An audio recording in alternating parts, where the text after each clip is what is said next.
Thank you for having me today. I was born in Proton Township, Grey County, Ontario. My parents' jobs were farmers. I had two sisters, Lily and Gertha. I did my schooling at Owen Sound Collegiate and Vocational Institute, and later attended the Teachers College in Stratford. After graduating from Teachers College in Stratford, Ontario, I taught at various schools in southwest Ontario and some rural schools in Ontario and Alberta. Besides teaching, I also joined the United Farmers of Ontario and its organization for women, namely the United Farm Women of Ontario.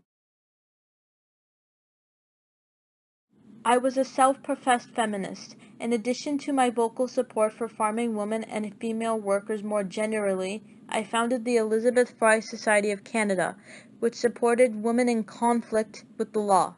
I was an outspoken advocate of gender equity and strove to end legal discrimination against women, including modifying the grounds for divorce. I continued to support women's rights when I became a member of the Ontario Legislature in 1943. In 1921, I was elected to the federal government, 2 years after Canadian women had won the right to vote. I was one of the first women to be elected to the Ontario Legislature in 1943 to 1945 and was re-elected in 1948. I was also the first female Canadian to represent my country at the League of Nations. Later, I joined the Women's International League for Peace and Freedom in 1939. Yes, I did. However, I only traveled to Geneva, Switzerland in the year of 1929.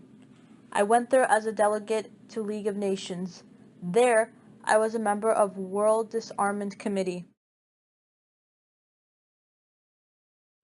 It wasn't easy at first. Equality issues in working for Parliament were brutal. Needless to say, the struggle was endless, especially in the election to the House of Commons. I was belittled by other MPs and encountered resistance, despite the fact that I was the first woman member of Parliament.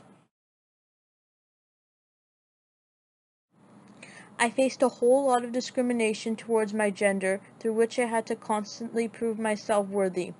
So that being said, I wish people could see that I also had the same beliefs and hopes as them. Additionally, in the 1940 election, I was defeated by progressive conservative candidate Alfred Henry Bentz. That being said, this was my last federal campaign as a contestant. From this obstacle encountered, I wish that I was more defensive in my speeches. For the next few years, I struggled to make a living, speaking in Canada and the United States, writing for the Globe and Mail, and campaigning for the Ontario CCF. In 1943, I had returned to politics, winning the provincial riding of York East in Toronto, Ontario as a representative of the Ontario CCF. Although I lost my seat in the 1945 election, I was re-elected in 1948. As an MPP, I continued to support farmers, industrial workers, prison inmates, and women. I never gave up on my dream as I fought tirelessly for equal rights with concerns about gender equality, workers' rights, pensions for seniors, prison reform, and improving education. I also respected my standing ground in keeping in touch with my goal, which was to help those I represented. I argued against military spending, the Royal Military College, cadet training, and the glorification of war and empire. Despite my commitment to peace, in 1939 I reluctantly voted in favor of Canada's involvement in the Second World War. One of my greatest accomplishments was my role in reforming the Canadian penal system. In 1923, prisoners at the Kingston Penitentiary rioted, promoting me to investigate conditions at the prison. What I saw there shocked me and sparked my campaign to reform the penal system.